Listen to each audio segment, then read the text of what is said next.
call this meeting to order. We have a quorum. We have one online right now, so. Begin by saying, in accordance with an act relative to extending certain state of emergency accommodation signed by Governor Baker on July 16, 2022, which extended the suspension of certain provisions of the open meeting law, this meeting in the North Reading School Committee is being conducted with some remote participation. In addition to the in-person attendance of members of the public and the school committee, this meeting is also concurrently being presented through a Google Meet, and we're being taped by NORCAM, but we're not live there. And any school committee members who cannot attend in person the opportunity to participate. I'll say for the record that Noel Rudloff is on the Google Meet right now, and Mr. Friedman is at the wrong location, but he'll be here in a minute. So we begin with public input. If anybody here would like to be heard on anything that is not on the agenda or they want to speak. Hearing none, we move on, and we have Sushi Shrikant for the first time here. So Ms. Shrikant, you want to give your student report? So for notable academic matters, academic decathlon has a meeting on the 15th, and we are currently halfway through term 2, and there's also a dining competition on December 15th. And for notable fine arts, Pippin, the master's production of high school, sold out for the second weekend for those days, and it's had its closing day. And we're looking forward to the band concert coming up. There's a lot of notable athletic matters. So the football team won the Gillette game for the Division 5 NIA. It was our first championship we won, and Coach Blum received the NIA Coach of the Year for football. Girls hockey has started with a 4-0 win against Beverly last week. And boys hockey played Kingsborough last week, and they have their next game on Saturday. There are some away games for swimming. The track has started a scrimmage at Phillips this past weekend, and there's a meet tomorrow as well. Ava McIntyre qualified for the national meet for the 55-meter dash. And their boys basketball starts next Friday with a home game against Amesbury, and there's a home wrestling meet on the 14th. And currently in our other section, we have a freshman class cookie dough fundraiser, and winter break is coming up on December 23rd, which is also currently release day. And for my student work report in my AP Computer Science Principles class, we made a decision-making app to test our knowledge of JavaScript, which is a coding language, and that was with Mr. Ivazian, and we were able to pick any topics we wanted, and my friends and I kind of made ours to resemble personality quizzes. So I personally used like birthdays in the current season to pick which Starbucks drink we would like. So like this is, yeah, and there are different screens. And this is how to kind of correlate your birthday. And then these drop downs can find your drink, and it also has a numerical input, which gives the size. That's the report. Questions, Rich? Well, I would just say that Dr. Daly sent that to us, and I tried it out, and it totally nailed my winter drink. So, Yeah. So I'm curious about on that. I played with the app before as well. So does that start from like a base, or do you develop it from the very beginning? I mean, do you do all the script? I don't even know how apps work. So there are two different kind of methods we use to code different softwares. So there's code.org and code.js. So different students in the class will pick which software they like better. I picked code.org, which I thought would be easier because considering it like provides almost the design element for you, so you don't have to worry about putting that as much. And this year we're learning JavaScript, so we are using kind of JavaScript functions that we learn to make different functions and events and make the app work. Nice. And just so we know, what grade are you in right now? I'm a sophomore. Sophomore. So and I would just say that comment. I mean, I think it was amazing to see the football team in the state championship. Congrats to the football team and Coach Blum. I was able to attend Pippin, and that was also excellent. The only thing I'll say about that, even beyond that, was afterwards I saw Mrs. Kane post that they actually had if anybody went, the student that was in there, the younger kid that was in there, apparently there was an issue and he didn't make it to the last performance, and her son stepped in and learned the role in an hour before the performance because they were short Luke or whatever his name was. So Yeah, it's interesting. pretty amazing. But congrats to the Masters and Mrs. Kane and all the directors as well. So And also, in addition to the football team, the band and the flag team, just all the cheerleaders, a lot of Yep. great participation there. The band sounded great for I was watching on TV, the national anthem. I didn't see the halftime show, but it was great. if only we could have that often at Gillette more often. So, but Noelle, any comments or thoughts? No comments, just again, great work with the football team, and that app is fabulous. I'm trying it out for every member of my family. See what we all would order, very cool. Okay, thank you very much. Nice job. You've been doing app programming since you were at the middle school, right? Yeah, I had it more in depth definitely in high school, but I've kind of been programming for a while. That's great. Great. Thank you. Great job. Yeah, and since this is your first meeting, Jenna, you can stay as long as you like. We will not be offended if you have homework and you want to leave as well. Tonight is actually going to be a pretty short meeting, I think, but we're going to move on, and we have the student services presentation. So, Mrs. Conant. Where should we be? Yeah, are you going to? I'm going to be at the podium. Do you want us to go in the stands here? Why don't we go sit over? Yeah, Let me go over there. Yeah, that'd be great. Okay.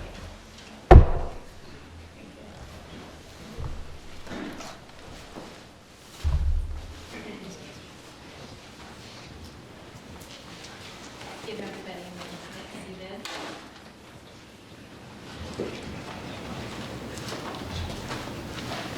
So I first just want to start by saying I'm Cynthia Conant. I'm the Director of Student Services for the district. And it is truly an honor to be giving this presentation tonight. This is a very special presentation, and as we move through, I think you'll understand why. So we're going to get started.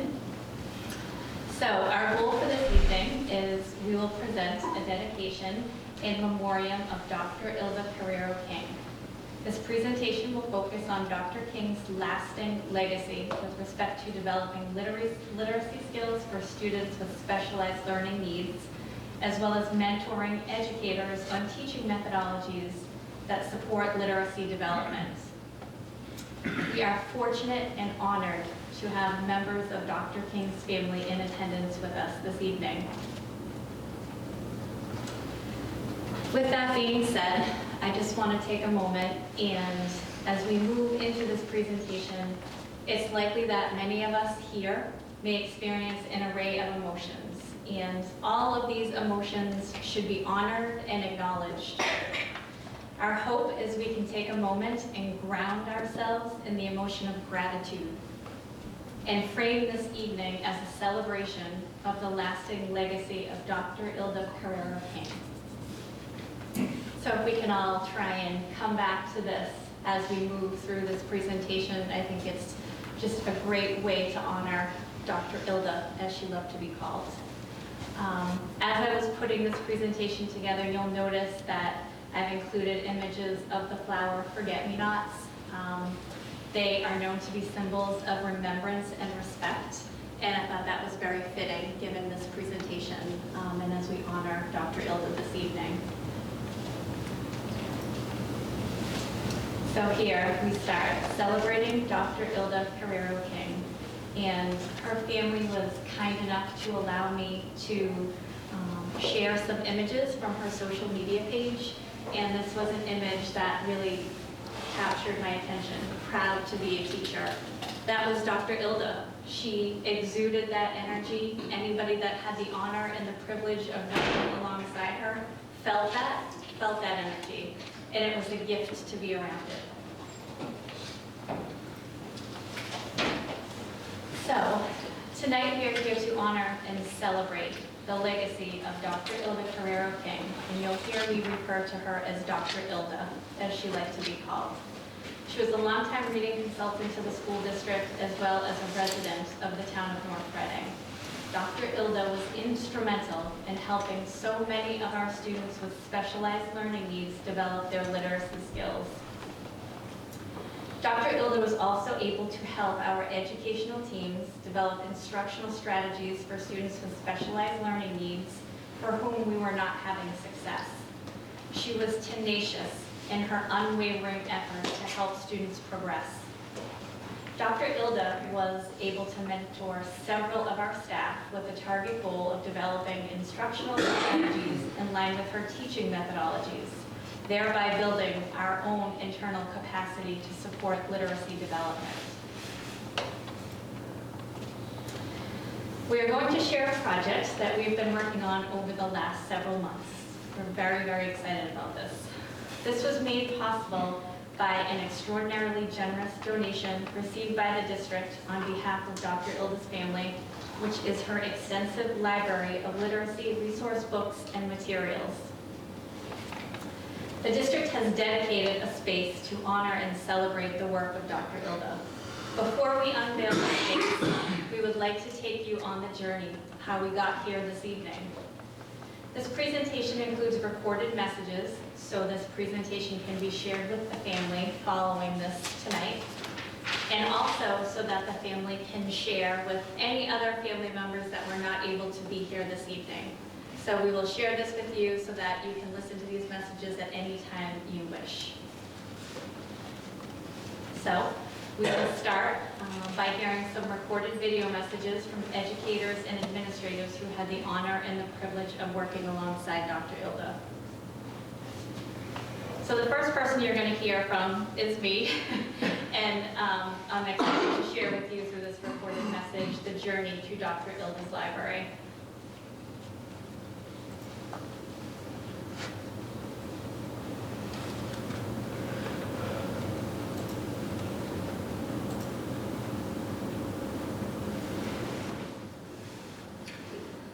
Good evening. My name is Cynthia Conant, and I'm the Director of Student Services for the district. I would like to start by taking a moment to acknowledge members of Dr. Ilda's family who are present with us this evening. Mr. Jeff King, Dr. Ilda's husband, Amberly and John Wood, Dr. Ilda's daughter and son-in-law, Kyle, Liara, and April Wood, Dr. Ilda's grandchildren, Brandy King and Stephen Palumbo, daughter and son-in-law, Elaine Pereiro and Phil Morano, sister and brother-in-law. Thank you all so much for taking the time to be here with us this evening. This journey began in November of 2021 when Amberly Wood contacted me to inquire if the district would be interested in receiving a donation of her mother's extensive resource library. Amberly had a simple request and asked that the contents of the library remain together in one of the elementary schools. We were overwhelmed by this extremely generous offer. From there, Amberly was kind enough to invite Mrs. Gina Deco and I into the family home to better understand the size and scope of the resource library. During our visit to the family home, I was struck by a particular window in the home that is placed along the stairwell and allowed for so much vibrant light to shine in. It was striking, and this visual stayed with me. Following the visit to the family home, I met with the superintendent of schools, Dr. Daly, for approval. And of course, he was incredibly grateful and supportive of moving forward with receiving this very generous donation. Also, I consulted with the Assistant Superintendent of Finance and Operations, Mr. Michael Connolly, to determine if he could assist us with assembling a team to retrieve the resource library and help with transportation to the identified school, to which he was also incredibly helpful to our team in completing this very important task. You might be wondering, how did we decide on the J. Turner Hood School? Well, initially, we thought of the school as Dr. Ilda had consulted to one of our special education programs located at the Hood School. We thought it only made sense to set up a resource library in that classroom. Mrs. Sacco and I then visited the Hood School for an initial assessment of the classroom that we had in mind. After After leaving the classroom, I happened to stop in the library and found myself standing in a particular space that had seating in a staircase-like fashion with an oversized window that allowed for an incredible amount of light to shine in. In that moment, I instinctively knew this was the spot. This is where Dr. Ilda's library belonged. It reminded me so much of the window along the staircase in the family home. Next, we consulted with the building principal, Dr. McKay, to obtain permission to use this specific space, to which he gave us permission without hesitation to use the space in any way that would support this project. Mrs. Sacco then suggested that we meet with Mrs. Jessie O'Brien, our teacher and K-12 Fine Arts curriculum leader, to see if we could partner on this project. This was a pivotal moment in the development of this project. At this point, the project shifted from simply identifying a space for the resource library to a space that we could honor Dr. Ilda, as well as pay tribute to her incredible legacy. Mrs. O'Brien was invaluable in this process as she designed a vision that honors the incredible work of Dr. Ilda. Mrs. O'Brien identified some of her middle and high school students to assist with this project, and together, this incredible team of student artists brought Mrs. O'Brien's vision to life. What we learned through our conversation with Mrs. O'Brien was that Dr. Ilda served as Mrs. O'Brien's mentor and was also her neighbor. We had no idea of this connection at the start of this project. This further solidified for us that we were on the right track. That is the story of how we found the perfect home for Dr. Ilda's resource library, and how the project shifted from simply finding a space for the resource library to creating a space that pays tribute to Dr. Ilda and her incredible, incredible lasting legacy. Before I conclude, I would like to share two memories that I personally have of Ilda.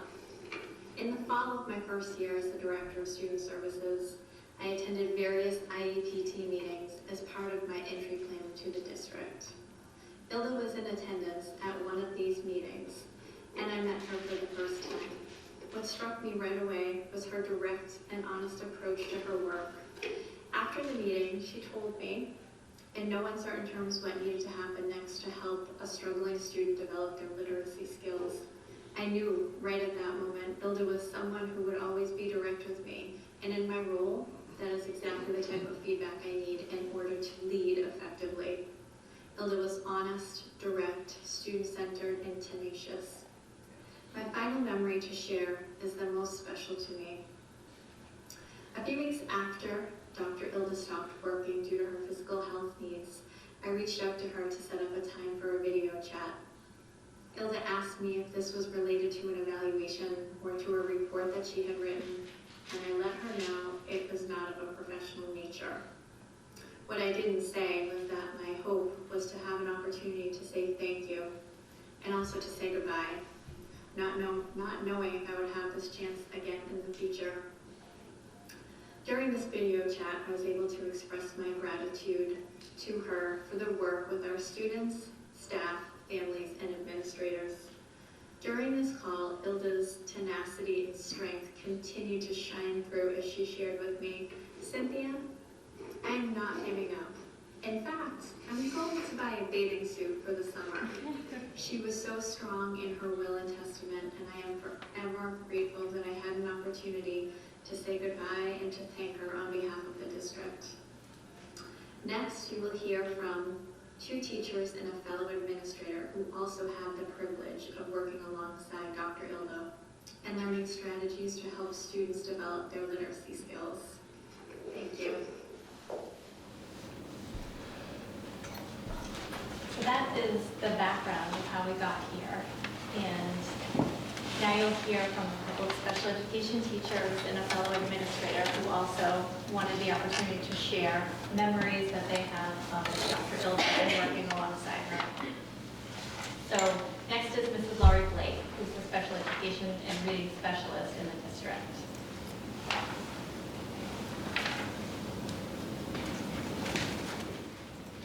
My name is Laurie Blake, and I'm a reading specialist for the North Reading School District.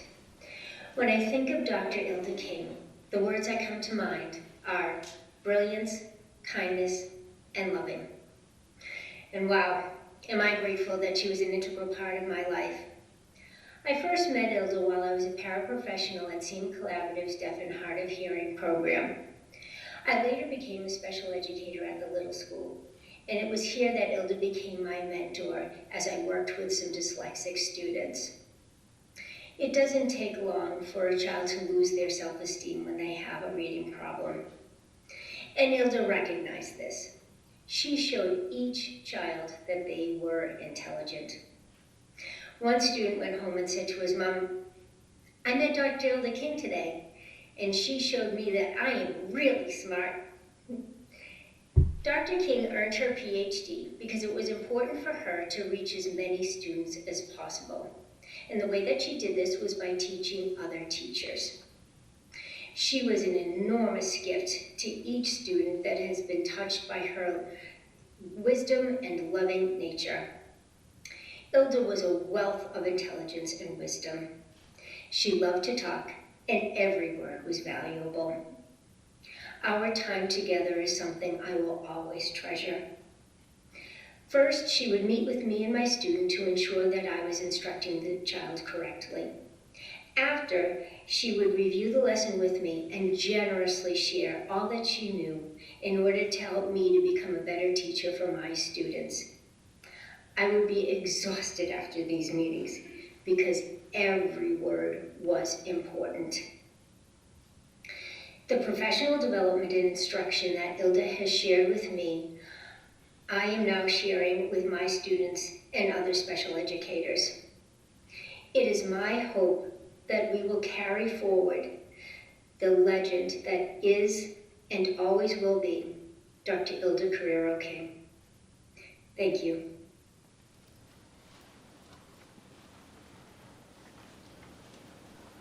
Next, you will hear from Mrs. Gina Deco, who's the Assistant Director of Special Education for the district, a fellow administrator.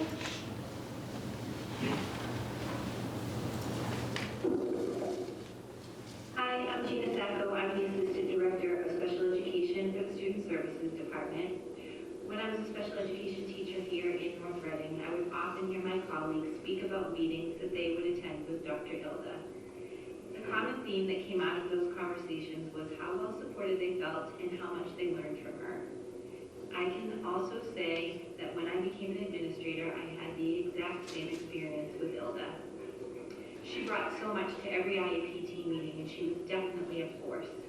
She didn't mince words, you knew exactly where you stood with her, and she was fiercely loyal to the students that she worked with and the teachers she worked alongside. Ilda had such a big heart, and her passion truly was the work that she did with the students. I know without a doubt that I'm a better administrator and a stronger educator for the time I was able to spend with Ilda. And I will be forever grateful for the friendship that we developed over the years that we worked together.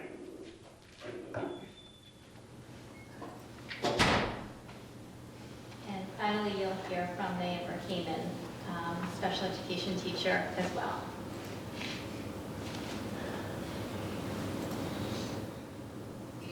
Good evening, school committee members, members of the school community, and the family of Dr. King.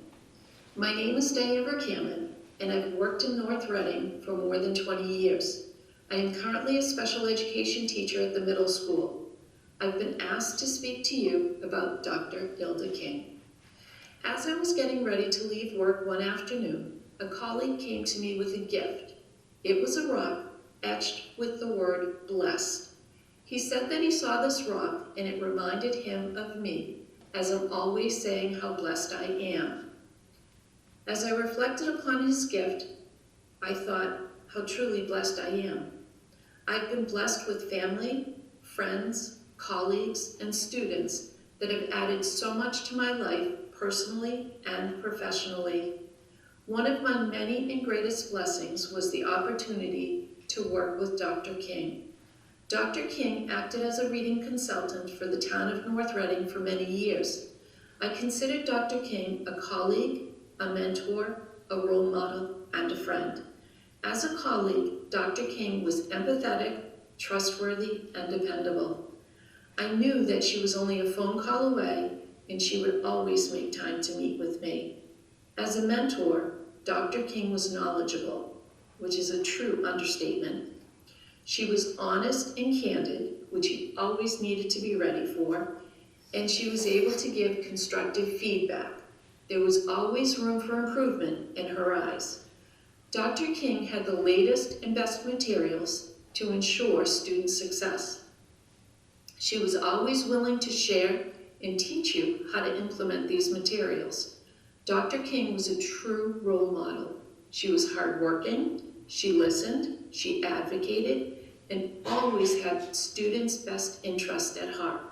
She was determined and committed to student success. As a friend, Dr. King was always there. She was willing to listen and to help out in every aspect of life. Her door was always open. At night, her husband Jeff was her priority, so Dr. King would offer late night tea in her pajamas after Jeff had settled for the night. It wasn't unheard of for her to open her door after 8 p.m. Here, I was a morning person having tea in my PJs with Dr. King. It was truly an honor, although I have to say, it was a little overwhelming as I was ready for bed and here she was, full steam ahead. But with a notebook in hand, it was always worth my time. I often found myself processing information days after I met with Dr. King. I'm blessed to have had the opportunity to know Dr. King in so many ways. Blessed to have worked with her, blessed that she took me under her wing, and blessed that she shared her knowledge with me. There's not a day that goes by that I do not think of Dr. King, whether it be when doing an informal assessment, a leveled reader with a student, or just sharing a pencil. I know that Dr. King is there looking down on me, and I know that I must get it right because the students are what matter to Dr. King. I too want to display the dedication and commitment that my mentor and friend did. I sincerely want to thank the King family for sharing Dr. King with us and for sharing Dr. King's treasured materials. I want to thank Elaine Carrera, Dr. King's sister, whom without her, materials would have been lost in Dr. King's generosity. I want to thank North Reading for finding a space for Dr. King's treasures. I want to encourage North Reading teachers to take a moment to visit Dr. King's new library. I also wanted to offer to share the knowledge that I have gained from Dr. King with my colleagues. Please don't hesitate to reach out. Finally, thank you, Dr. King. I will forever cherish the knowledge that you shared with me and use it to improve my students' success. I will always treasure our time together. Thank you. So you've probably heard some kind of common themes through all of our reflections on our time at Ilda. Ilda was a joy to work with, and what I appreciated most was her directness. As a leader, you really need to make sure you surround yourself with people who give you honest feedback. It's the only way that you can lead effectively. Dr. Ilda made such an impact on a lot of our special education students when we would be struggling to help students progress. And teams would say, you know, what are we going to do? And we're going to call Ilda. That's what we're going to do. And Ilda would come and she would help us. She would do her assessments. She would then teach her how to implement instructional strategies and help us make progress with students. And it was incredible to watch the transformation that could happen when students came under Ilda's wing.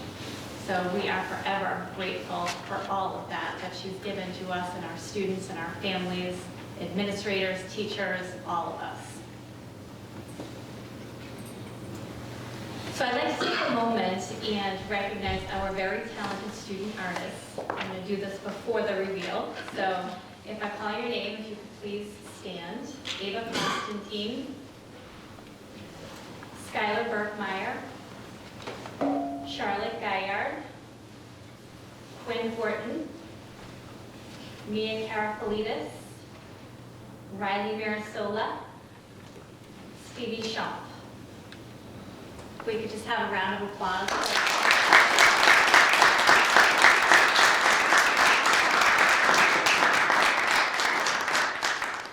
I think you will all be blown away when we reveal our space.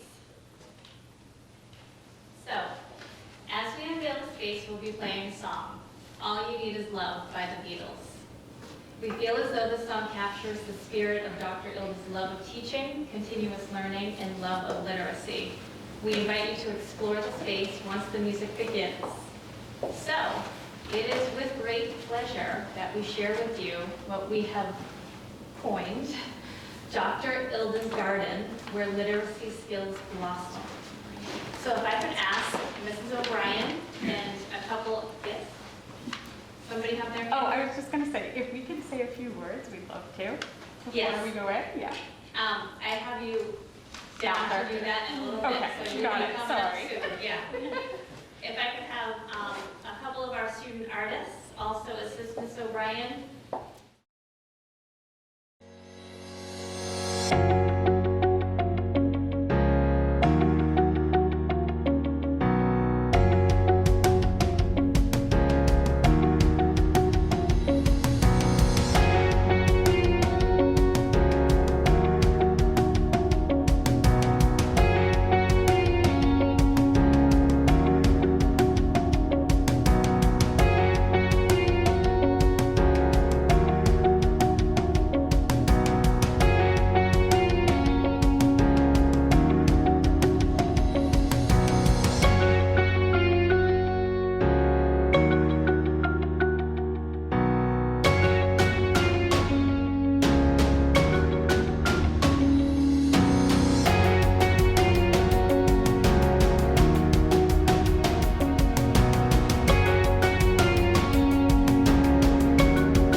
So I'm just going to take a moment and kind of share some reflections.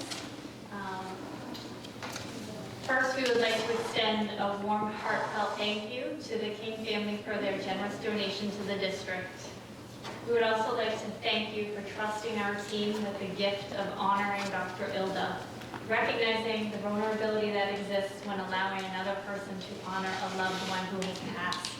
And please know that that was not lost on us. We thank you so much for trusting us with that very special gift.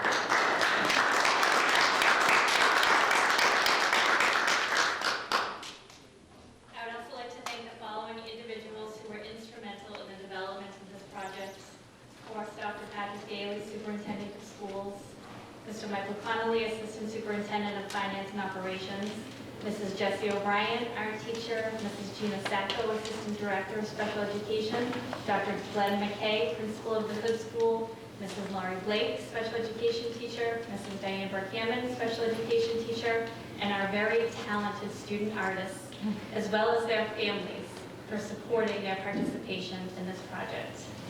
So,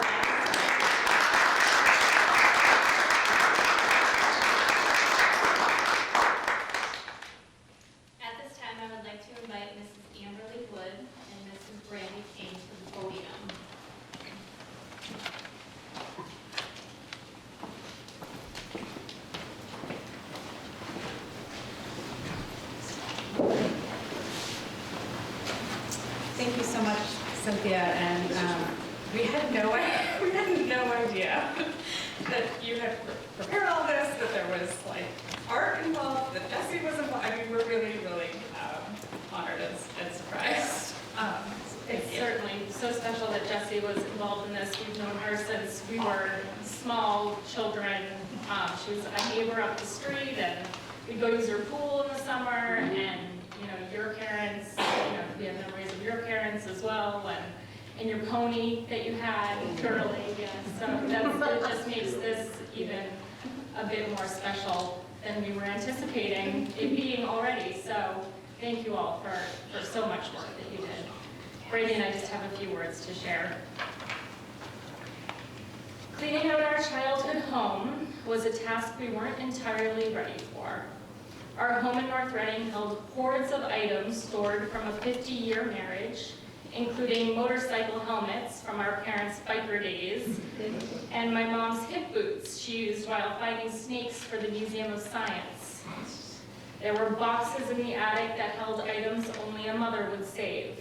35-year-old preschool crafts, graded book reports, almost every birthday card that was ever sent to us. More Christmas decorations than we ever knew existed. We found well over 30 pairs of reading glasses and so many unused packages of index cards.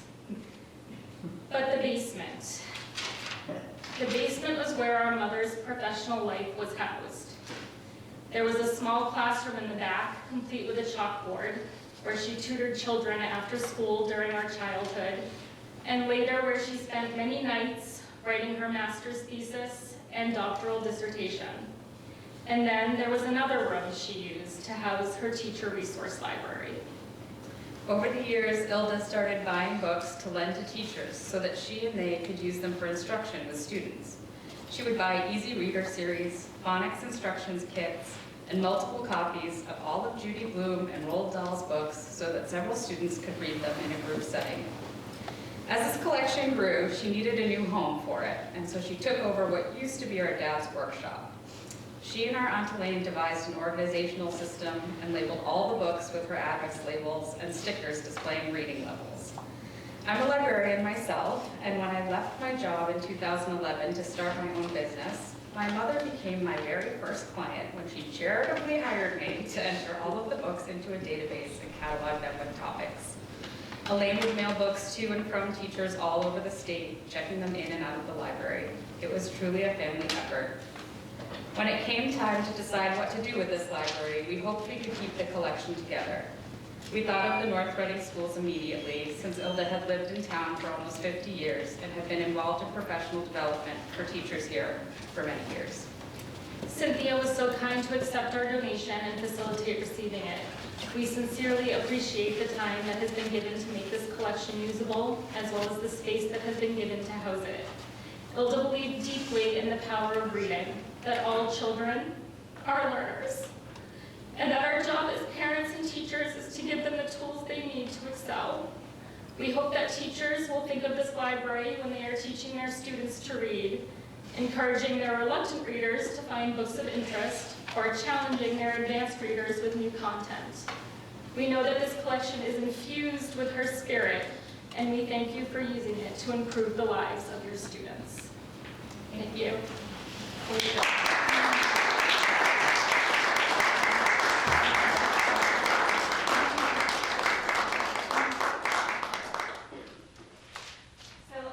I had shared at the start of this just about forget-me-nots, and I just wanted to leave you guys with some seeds that if you want to plant some. And I would also like to invite up our student artists as well and share some forget-me-not seeds with them as well.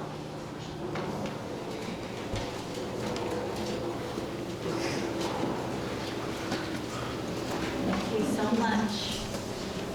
Thank you so much. I hope you guys will plant these.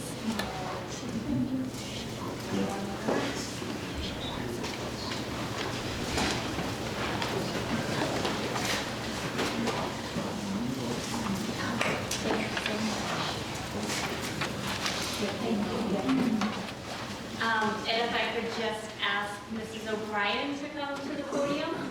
Mrs. O'Brien. you could just come to the podium for a quick minute. I won't keep you long.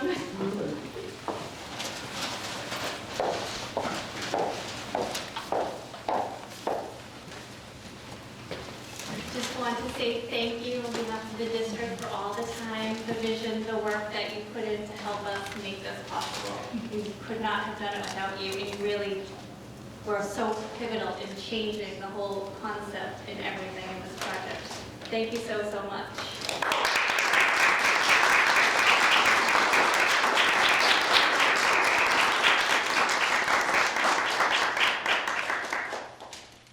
Thank you very much. And Dr. McKay. Dr. McKay.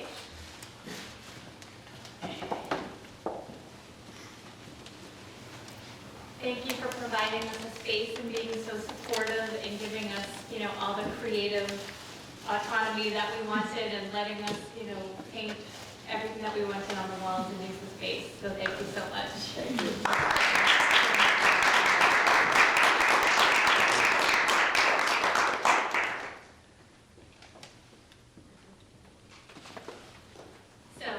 For anybody that didn't notice, there is a handout that's up next to the space that kind of describes the space and why we chose the symbol that we chose. So please feel free to grab one on your way out. That concludes my presentation, unless there's any questions or anything. Go back around this way.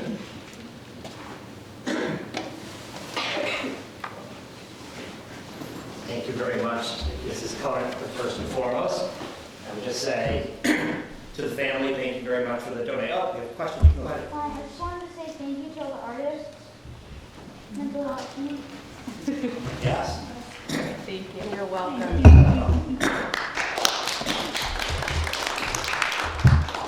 So thank you first and foremost to the family for the donation. It's very, very generous. I think anybody that helps teach the teachers is a very special person.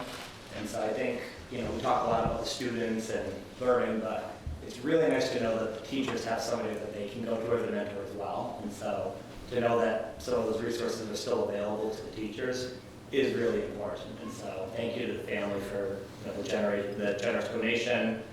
To the artists, what grades are you guys all in? 8th grade? All of you 8th graders?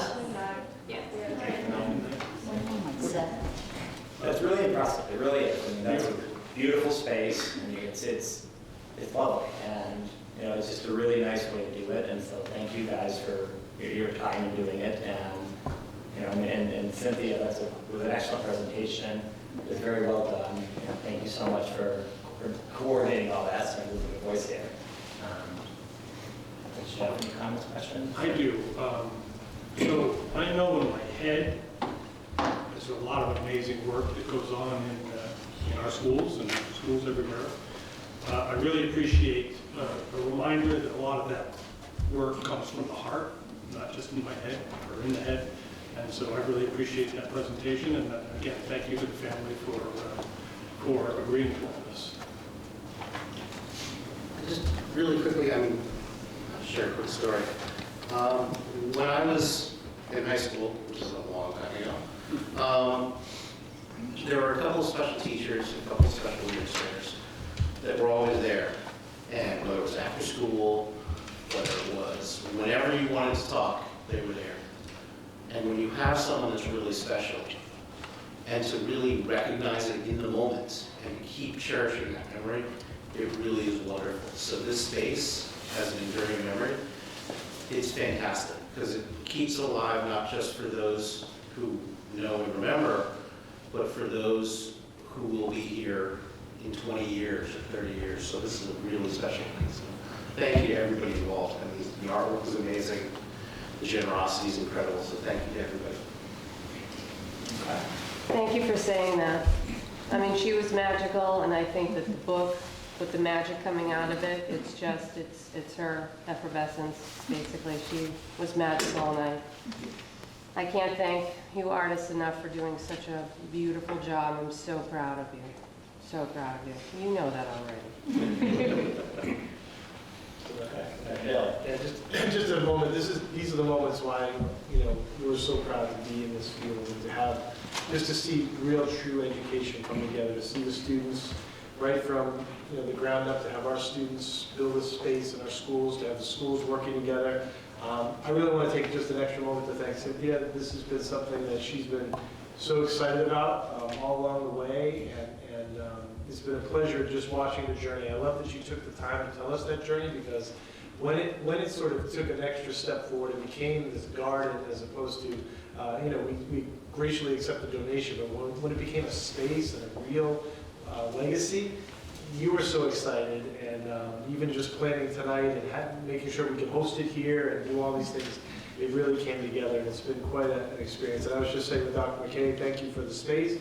And as he just said to me, this is what it's all about. These are the good moments that we all love. This is why we get into education, is to see it all come to blossom like this. So thank you all. It was great seeing all the students and everyone here tonight. So thank you.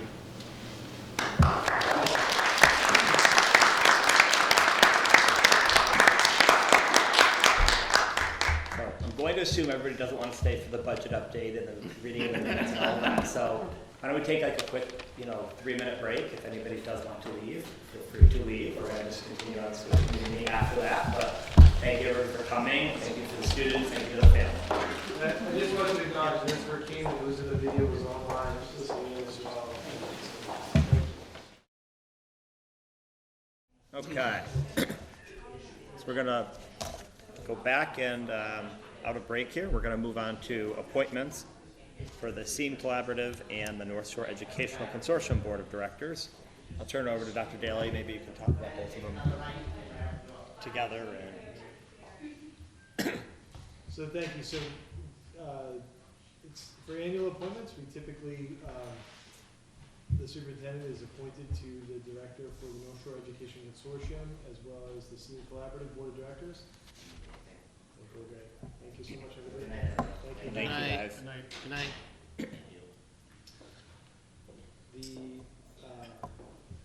These are annual appointments. We have a great relationship with both collaboratives. They offer us, in addition, not only just great special education services, but they offer us access to so many different job-alike groups, our shared consultation, our shared positions, and so I would ask to be appointed to those groups. And I am currently serving as the chair of the SEAM Collaborative, so I do hope that I'm appointed. Excellent.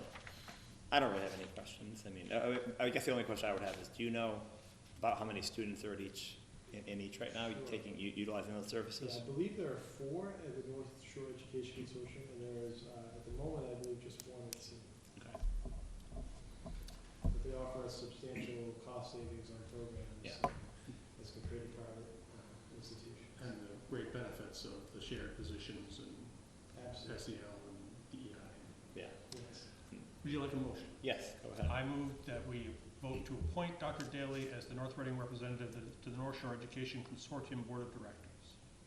Second. Okay, we got a motion and a second. We'll do a roll call vote. So Rich? Aye. Jeff? Aye. Noel? Aye. And I'm an aye as well. Passes 4-0. And I move that the committee vote to appoint Dr. Daly to be the North Reading representative to the SEAM Collaborative Board of Directors. I need a second. Second. Okay, we got a vote, a motion and a second. We can do a roll call vote. Rich? Aye. Jeff? Aye. Noel? Aye. I'm an aye as well. Passes 4-0. Thank you, and good luck, Dr. Daly. So routine matters. We have minutes. Since Diana's not here, Jeff or Rich, would you like to make a motion to approve the November 28th open and executive session? Motion to approve I propose a motion to approve the minutes for November 28th, both the open session as well as the executive session. Do you want to do them separately or together? Separate. Oh, so Do them separate. For the open session. for the motion to accept the November 28th open session minutes. Second? Okay, with a motion and a second. Jeff? Aye. Rich? Aye. Noel? Aye. I'm an aye as well. Now, was that the one that Noel wasn't there? So, well, again, Noel, you could either abstain if you weren't there, or you can actually you could say aye or you can abstain, whichever you prefer. It's fine. Okay, I'm Okay. happy. You're an aye. Eyeing. Okay, passes 4-0. I reviewed the notes, so I feel confident in doing that. If she watches the video, could she Yeah. comment on whether they seem accurate? Yeah. You have to be in favor. Yeah, okay. Next. I don't think there's a. Motion to approve the November 28th executive session minutes as written. Second? Okay, we have a motion and a second. Jeff? Aye. Rich? Aye. Noel? Aye. I'm an aye as well, passes 4-0. Thank you. There's no budget update today. Not this time, There's no staffing update right now. not this time. Bids and donation, Mr. McGowan. Scroll down here, hang on a sec. I move that the school committee vote to accept with gratitude a donation in the amount of $818 from Keystone Precision and Engineering, Inc. to help purchase the team magazine at the high school. Second. We have a motion and a second. Any comments? Rich? Aye. Jeff? Aye. Noel? Aye. I'm an aye as well, passes 4-0. I move that the school committee vote to accept with gratitude a donation in the amount of $3,988.20 from the Batchelder School Parents Association to purchase replacement play kitchen furniture for 4 kindergarten classrooms. Second. Motion and a second. Any comment? Rich? Aye. Jeff? Aye. Noel? Aye. I'm an aye as well, passes 4-0. I move that the school committee vote to accept with gratitude a donation of $2,000 from Luke Beneke, class of 2022 president, and Gianna Nalivo, class of 2022 treasurer, to be used towards the commemorative stone and landscaping initiatives for the new board on the football field. Second. We have a motion and a second. Any comment or discussion? Rich? Aye. Jeff? Aye. Noel? Aye. Passes 4-0. And I move that the school committee vote to accept with gratitude a donation in the amount of $5,000 from the Dry Cleaner by Val to help fund the playground program at the Hood School. Second. The only comment I have there is I know there's a playground committee now formed for the Hood School.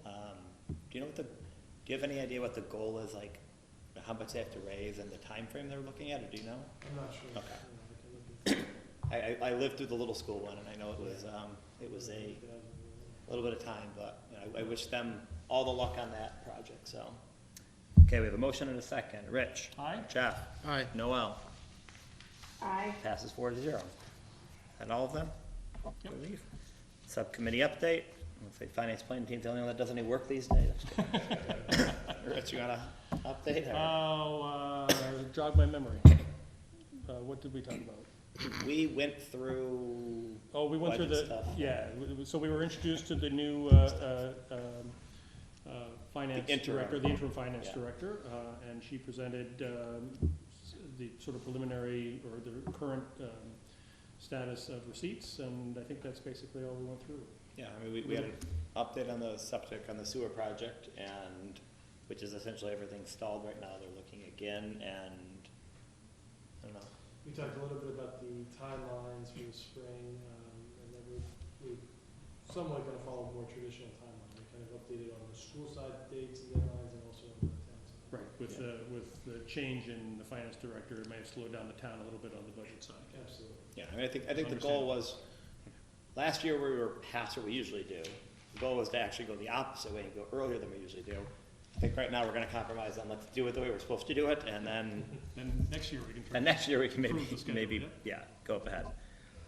So upcoming meetings, finance planning team is meeting on January 6th in the morning at 8:15. Athletic subcommittee's meeting on January 18th at noon, and fine arts subcommittee's meeting on January 18th at 3:15.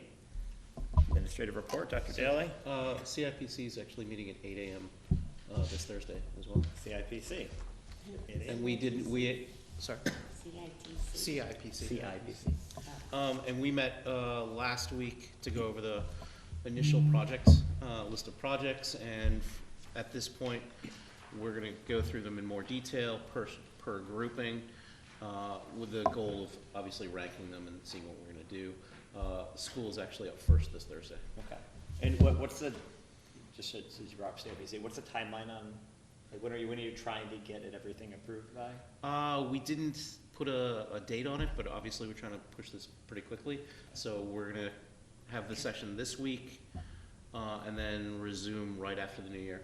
Okay, I mean, just curious, because as we start doing the budget, because there was at least one item on there that we were thinking about, if it doesn't get funded, it might be a high enough need that we have to put it in our budget anyway, so. I would think we're gonna get it done pretty quickly, but it was more of just a scheduling thing before the holiday. Thank you, Mr. Friedman. So I can put those CIPC updates on here. I've done it in the past, and then sometimes we haven't, but I'm happy to do it as a part of the group. And we will be, there are some items that I'm gonna touch on in a moment that will require the policy subcommittee, among some other things. Just wanted to share that the K-12 action team is meeting tomorrow. I did put out, and we're meeting at 3:15, and that will be at the, that will be virtual. We have a team assembled there, and what those K-12 action team groups meetings are, it's the bullying prevention and intervention, health wellness, as well as the diversity, equity, inclusion, and belonging groups. They come together and sort of report out on the work that's been going on this year. I just thought I'd take a moment. We will talk a little bit tomorrow, and this is an opportunity for some folks to come together with questions about some recent incidents at the high school that we did report out on. I think you may have seen that the high school addressed the situation with some graffiti that had a racial slur that was in the news. There have been a few other incidents at the high school as well, and Mr. LaPret had a forum with all the students today, and he really took the opportunity to go back to his student leaders, to call on them, to come up with some ideas and solutions, and how they can work as a community to speak, whether it's racial slurs or homophobic slurs or anything said against students with disabilities, that all of those are equally something that we need to address. And I think by and large, our student population certainly agrees, and so we're going to look to our student leaders. I've had a few community members and parents and family members reach out with some ideas and suggestions. We've invited all those folks to our forums, but also to pass those great ideas along to our students. And so that message that we're putting out there, we do not let it go unacknowledged and unchallenged. That's language that we took from sort of some of the guidebooks that are out there, from Teaching Tolerance and from the Massachusetts guidebook, and that's something we're going to follow. And so the high school put something out. We did get some feedback from the community that, we have agreed that sort of as a one campus, let's have middle school also involved, because there's a chance that those students may be exposed to some of those same concerns. I then followed up with an email to the entire district as well. I did want to gather some more information on Friday, and I did hear from some members of the community that said they think that, district response and transparency is important. And so we did follow through with that. It did get picked up by local news, so we did have some items there, and really the story was that we're taking this seriously and we're going to follow through. And so, there's obviously investigations still ongoing, and we do cooperate with the police on incidents when it involves, especially when it's the criminal act of vandalism. There's things that are said or overheard that can constitute bullying, it can constitute harassment, but when there's a vandalism of student's property or an assault of a student, then it gets into the territory of a hate crime. It's sort of a different thing. So we certainly, I've received a few emails about, well, why did you address that, but not this, but not the other. But the graffiti and those kind of, where there's a vandalism act, kind of puts it in a different category as far as reporting out. But we always will be transparent and share whatever we can. I don't know if anyone had any questions about this. Well, I just have the comment. I appreciated the transparency. I appreciated your handling of it. I thought it was done very well, and you don't want to have to deal with these issues, but I think in the old days people did just paint over it or remove it and not really say anything about it. And again, I think there's two challenges to that. Number one is rumors start about what it is and what it isn't, but then also just overall, like you were saying, the guidebooks talk about you should acknowledge it and and put it out there. So I appreciate the leadership and the response. And I thought the timing, the way the timing works out, I think is generally fine. I mean, obviously the high school, you're going to have a more immediate response, and perhaps with the middle school too going forward. But the bigger community taking a little more time, understanding exactly what's happening makes a lot of sense too. So I think transparency, but with thoughtfulness is I think appropriate. the thing I would say, in addition to what was already said, I appreciated the resources that were shared. Taking the time rather than just to say, oh, it's wrong, it's bad, which we all know and we appreciate it being said, but then just to go a step further and say, and here's why, and here are the things that, here's the backing for it, and to use it as a teachable moment, rather than just as a moment to say we're going to get the person who did it, or as a punishment moment, I think is very much appreciated, because I fully agree with that approach, so thank you. And I appreciate that. I appreciate the feedback from community members who reminded me and helped me to reframe. And honestly, I had a conversation with Mr. McGowan at our conference that I'm going to talk about in a moment, just about, should the district respond and what does that look like? And it does create a situation where now it's like, well, now you're getting 3 messages, one from the middle school, one from the high school, one from the district, but at the same time, I appreciate the feedback that, we've sort of agreed with the community that we need to take this seriously and address it. Absolutely. With a voice and to provide an insight. So that's what we've done. And I appreciate Mr. LaPret's, really the leadership here started with him, and when he addressed it immediately, brought in the key folks, communicated to me, communicated to the police department as appropriate.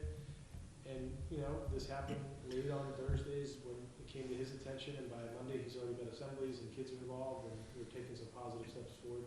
Student council, social justice group, that's great. Some peer leadership groups, SLAM, other groups, all involved in those assemblies, so that's great. So I really appreciate it. And I should have said, I appreciate Mr. LaPret's efforts, but also bringing the students in, because it is their school too, it is their community, Absolutely. so it's good for them to be part of it. Absolutely. You never like to see these things happen, but you appreciate the response when it's done in a thoughtful way, so thanks. Great. I'm not sure if I mentioned it other than in passing, so I want to make sure it was clear. There are changes to the discipline regulations. We are, sometimes the way this happens is that it comes out something in the state and it gets official, and we get told, and we have like 48 hours sort of to change all of our, everything we're doing. So the first thing we did is we changed our practices and we changed our letters that go home in respect to discipline. The next step that's coming, and all of this done, of course, with legal counsel and helping us with that piece. And so we are going to change and update our school committee policies, and then the handbooks will follow from there. And so mainly what's happened, the major change is that principals have always, part of their decision-making process is to consider alternatives to suspension. So not to immediately go to suspension, but to consider restorative justice or other kind of counseling techniques to work with students. This is all to address the effectiveness of suspension, disproportionate rates of suspension for students, and to provide that equity piece. And so really the difference for us is that it's no longer just something the principal needs to contemplate. The principal needs to document in the letters and in the communication that before we suspend, here's what we're going to try. And also in some cases, we believe that those alternatives are not appropriate, and here's why. And so it's more than just, I thought about it, here's a clear communication on that. So for example, something like getting caught smoking or vaping in the bathroom is a suspendable offense. We now have to at least consider formally through the process some alternatives to that. And so, another thing that we've reached out to was our police department and our local substance abuse coalition for that particular example to really brainstorm some ideas. We're also training our staff and working with the creation of a more formalized peer mediation program and some other pieces. So these are important things that exist for us in different formats that were sort of codified by these regulations. So I just want to make sure that was on there. I think the only comment I would have on that is, I think it is important that we keep our policies up to date with the law, and so we should have the policy subcommittee work on that. But I would just say, more broadly, on the one hand, I sometimes like state leadership. On the other hand, it's very hard because you don't want to take the ability away from a district or an educator or an administrator to look at a situation and use some reason and some use the history of the school and of the student to there. So I hope that the regulations don't too much hamstring people, because I do think it's really important to put the decision-making power in the administrators that we have, because we do have a lot of faith in them. And so I hope the regulations maybe make us think about something, but at the same time don't hamstring the administrators to do what they think is right either. So I think it's really going to amount to more paperwork and more documentation. Yeah. But again, it's a process that we were doing, but this really reinforces that we are going through that process.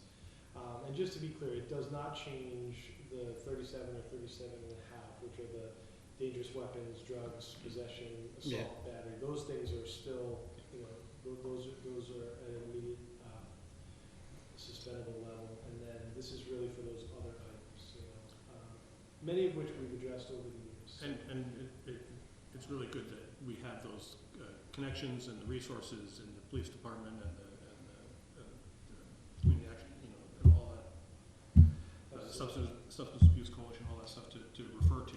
We do. And Cynthia Conant, who presented tonight, is also a trainer of some of these methods, and one of our new hires this year at the middle school is a trainer of trainers. So we've got some resources in-house, and this honestly, this is just accelerating some of the things that are in our district plan. Yep.